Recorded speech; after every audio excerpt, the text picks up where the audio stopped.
In a world of noise, one table dares to turn up the volume on real talk. So welcome to the Ron Table, where three hosts, myself, Nicole Gray, and Lainey Belcastro, with three microphones, and the conversation glows brighter than neon, ideas echo louder than applause, and your hosts bring you the truth with a mic drop every time. So pull up a chair, plug in, and let's get into it.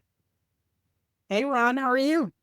Good, Nicole. So there's only the two of us today. Lady Belcastro is off. I don't know. She's overseas enjoying her life, reeling from all her. She's our traveler. She's our traveler. She is our traveler. She's living the life we want to grow up into.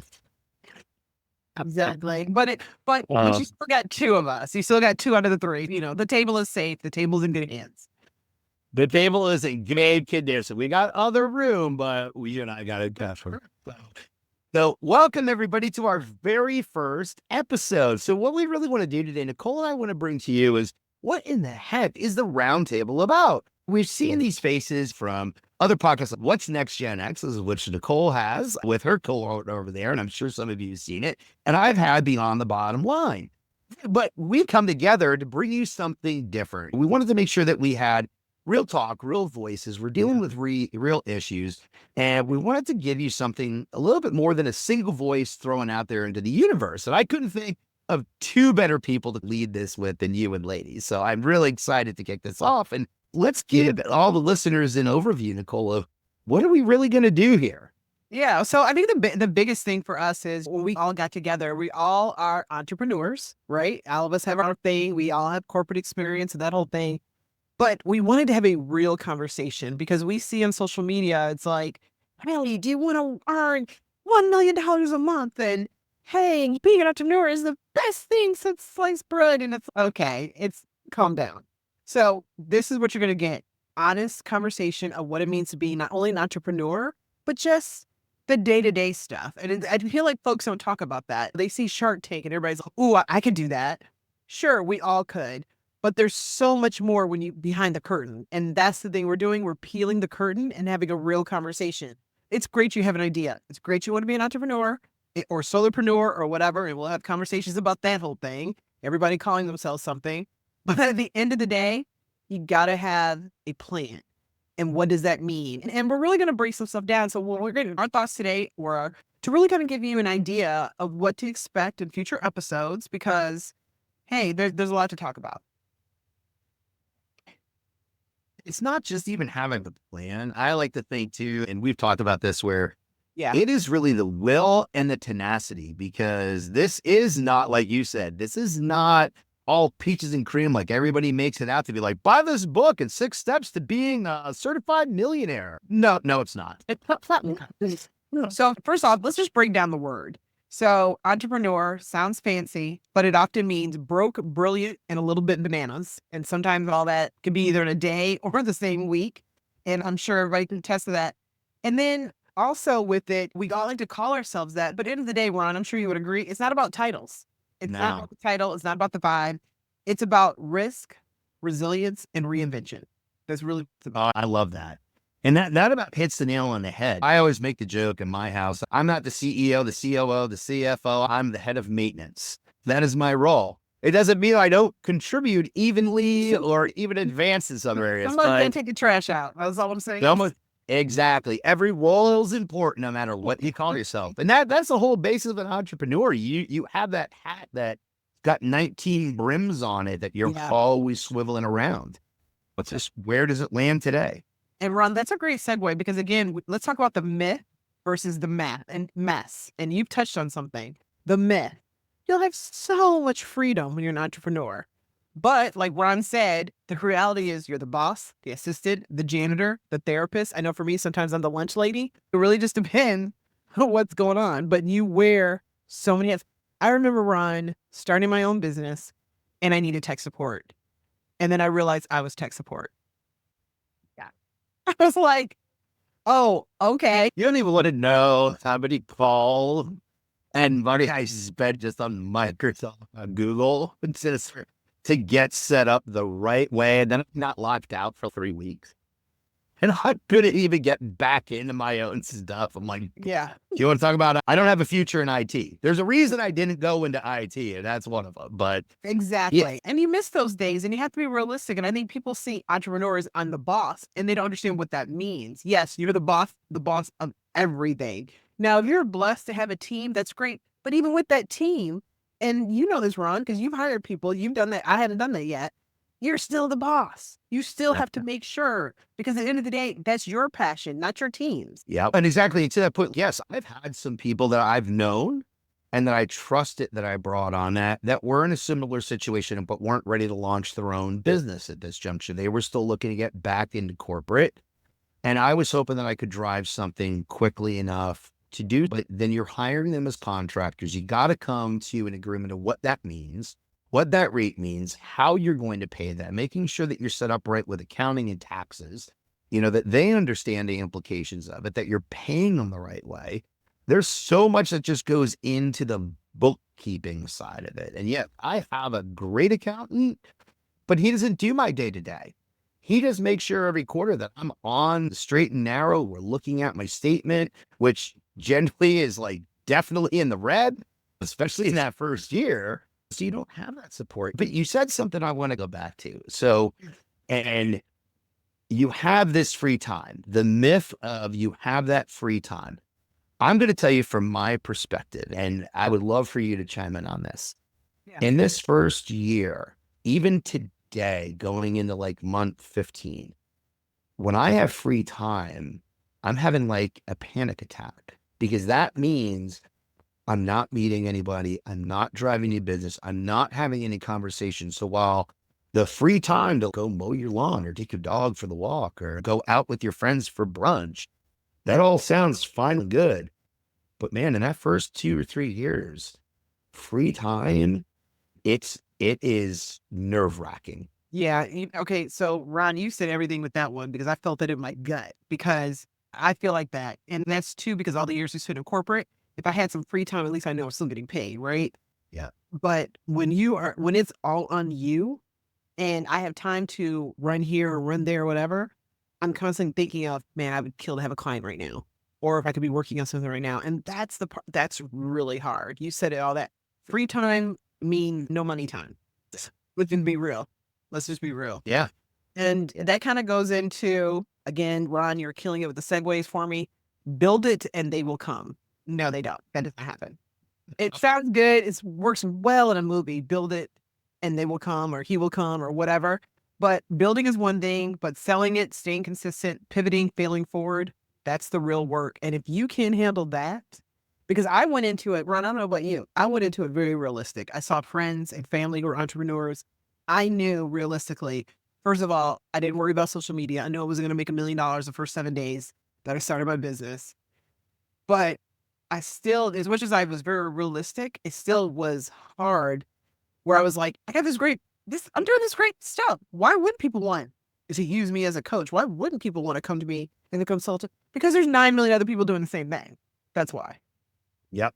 And with all the talk that's out there and everything that you see on every single social media platform, it's, oh, this is the easiest way to freedom. At Gen X, you have an expiration date in corporate. Yeah, we all do. And I agree with that. And we need to be thinking of other ways to plan for our future, because our financial security isn't going to be there. We didn't grow up. We don't have pension funds and things like that. Those are things for our parents.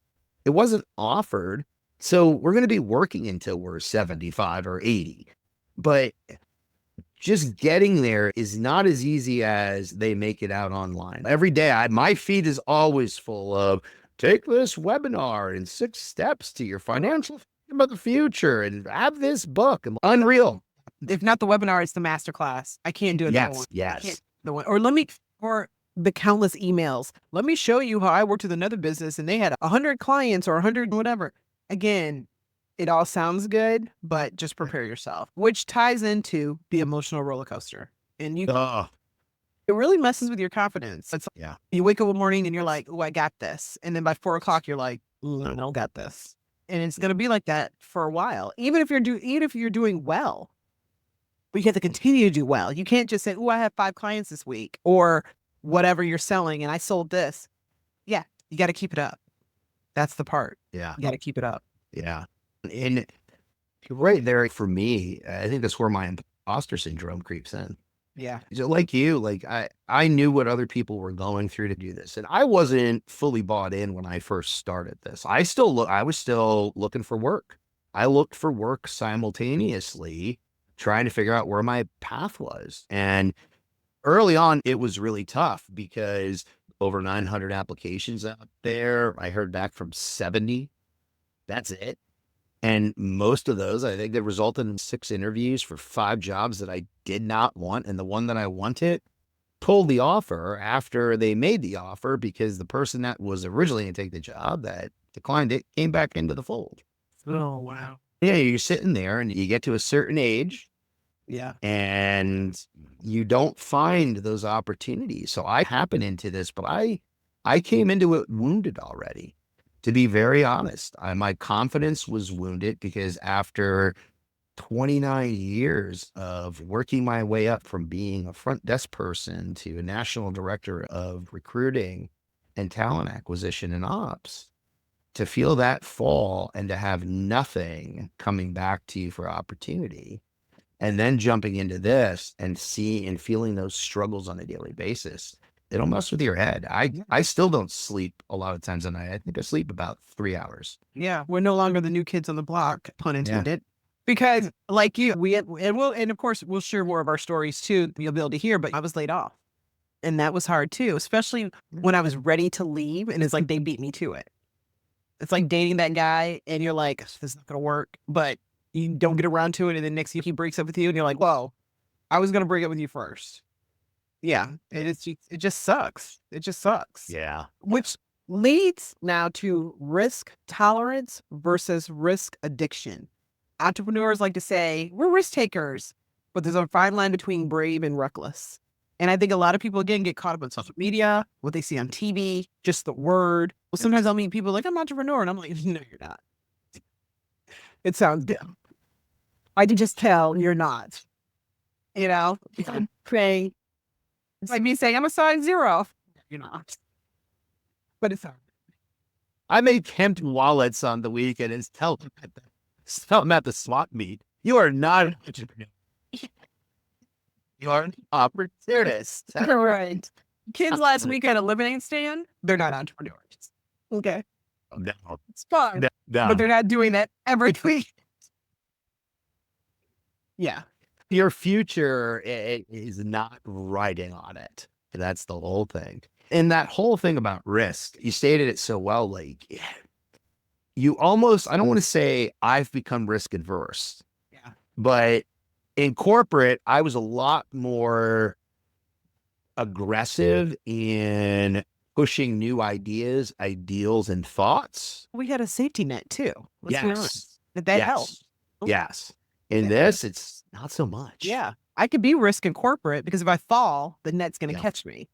And then I'll just climb back up and try it again. As an entrepreneur, you fall, you can hit the pavement. And how do you recover from that? And a lot of people, they can't. That's hard.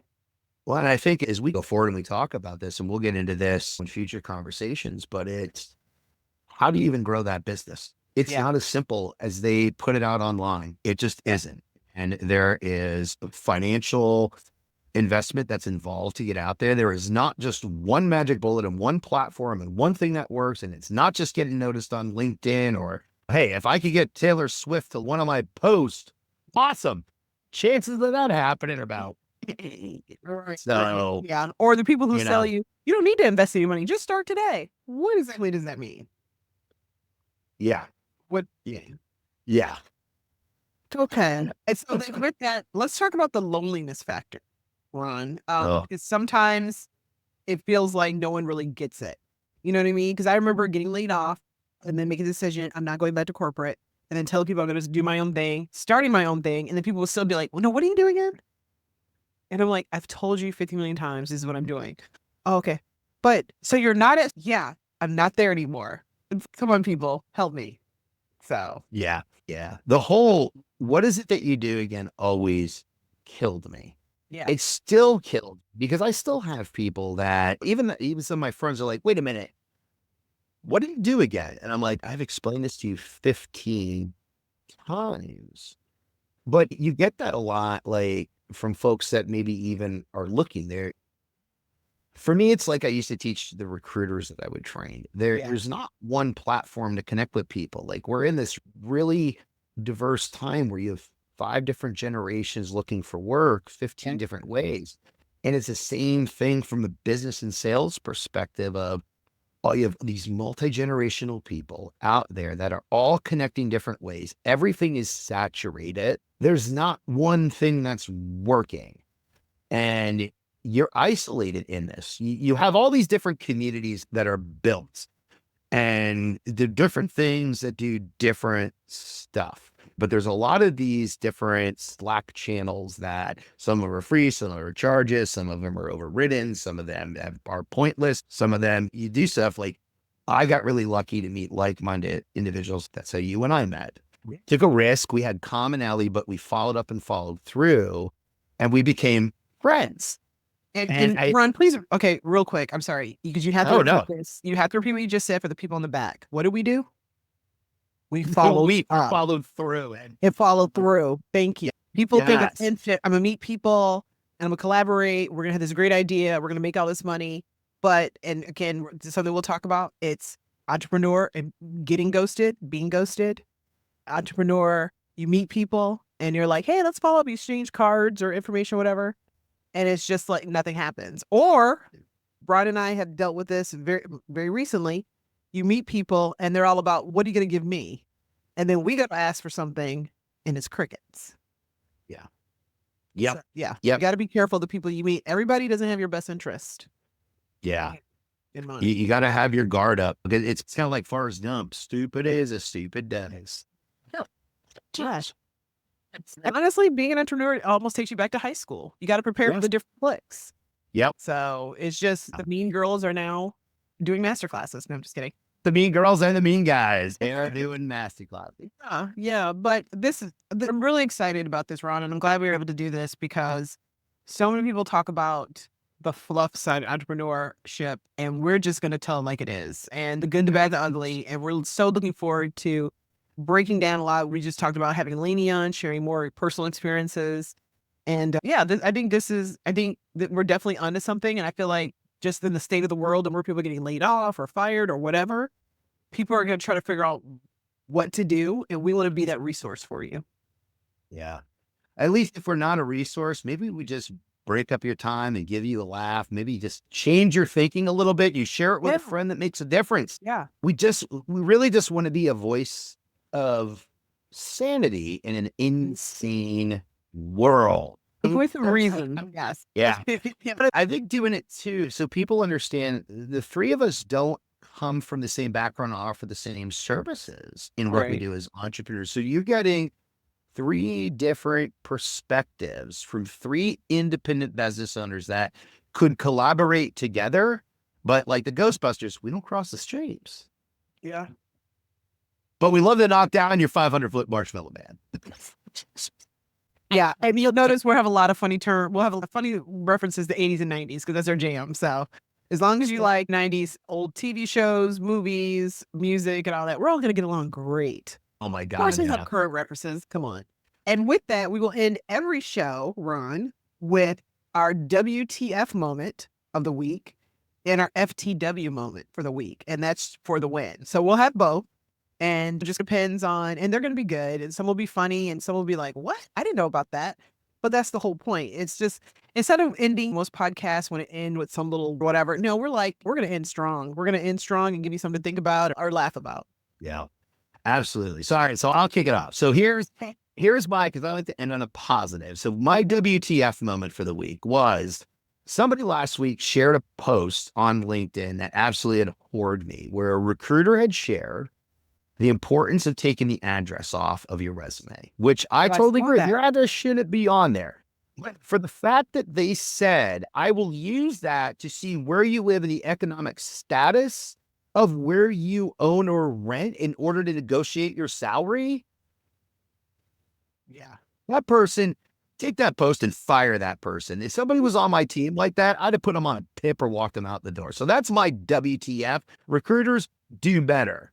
And candidates, And I agree. don't It fall pisses for me that. off, too. I don't need you Yeah. looking at my house and trying to figure out what kind of person I am. So Yeah.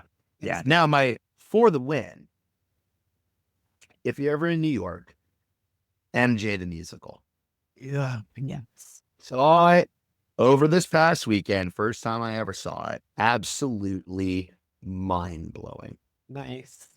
Completely different take. The performance was fantastic. The three individuals that played young, middle, and older Michael Jackson were phenomenal performers, but it tells his story in a very different way that, I'll be honest, it hit me. It really hit me different. And Great. the music was phenomenal. Listen, it's like 80s and 90s. Less that. There ain't nothing like, I never got to see Michael live, so just to be able to see this was fantastic. But to end the show, they got a 10-minute standing ovation. That's how. Oh my God. See, So that was my for the win. Oh, Nicole, let me take it to you. all right, I'm going to do like you did. I'm going to start with my WTF. So last week it came out. Did you know we had a World Happiness Report? No. Okay. Yes, we do. And let me just say that the U.S. plummeted to a ranking of 24. So a lot of it had to do with increased rates of loneliness. And more than 50% of the people in the world say they eat a meal, a lot of times dinner by themselves. And more young people are just not happy. Now in 2012, we ranked 11th. So that just tells you it's bad. Finland is still number 1. I still don't understand what goes on in Finland. So we got to figure that out. Maybe we can do a field trip. But yeah, that's my WTF as far as we're stinking up the joint with happiness. And what's sad is we thought with COVID, that was like our worst time, but it's just getting worse. And it's really sad, the whole loneliness thing. I hate when anybody feels lonely, to be honest with you. All right, so my for the win, which I'm all about. I love my sports, so I'll have a lot of sports metaphors, analogies, whatever. But the buzzer beater over the weekend was Maryland. And we haven't had a real. So Maryland hit the winning buzzer beater with only 3 seconds left in the game. And the reason this is such a win is because their last 4 games run were decided by a buzzer beater that they lost. Yeah. So they are feeling it. So with 10 seconds left, Colorado State, who they beat, the guy hit a 3, and everybody was like, all Maryland was like, great, this is happening it again. But they had 3.6 seconds. There was a freshman of the team named Derek Queen. He's from Maryland, from Baltimore. The coach was like trying to drop a play. He said, just give me the ball. Actually, he said, just give me the MFing ball. We're adults. You know what he said. And the coach is like, all right. And he told his teammates, I got this. And this is a freshman. And guess what? Derek did got this. Because as he threw up the ball, you saw the clock and everything. The ball goes in, time's out. Come on. Oh, it was so good. It's the ending. It was an incredible game. It was an incredible game. And let me just say, they can talk all they want about the SEC kicking out the ACC in the tournament. Yeah. How many Big Ten teams are there, people? No. Bananas. Go Blue. Dominance. Man. Penn State won the wrestling championship this past week. For them, Ohio State won the national football title. I'll see how big the SEC is now, folks. Yeah, those are some good ones. So if you ever have a for the win or a WTF moment, yeah, definitely share it with us. And but we're excited. Wow, this is going to be so good. I think this is going to be great. I think this is going to be a breath of fresh air that a lot of people need. I know I need it for myself. So even if it goes nowhere, it makes me feel good. Maybe that'll bring up our happiness factor. Yeah. I mean, just about that Ron and I will be able to talk to each other more. Yeah, I'm all for it. So oh my God, yeah. Put me in, coach. Put me in. Oh, just wait till Lady hits the mix. It's going to be. I know. It's Saturday. No. Oh, thank you everybody for listening. We hope that you tune in. We will get a schedule out there shortly, and look for us on our very first official The Ron Table coming very soon to a social media platform near you. See you, folks.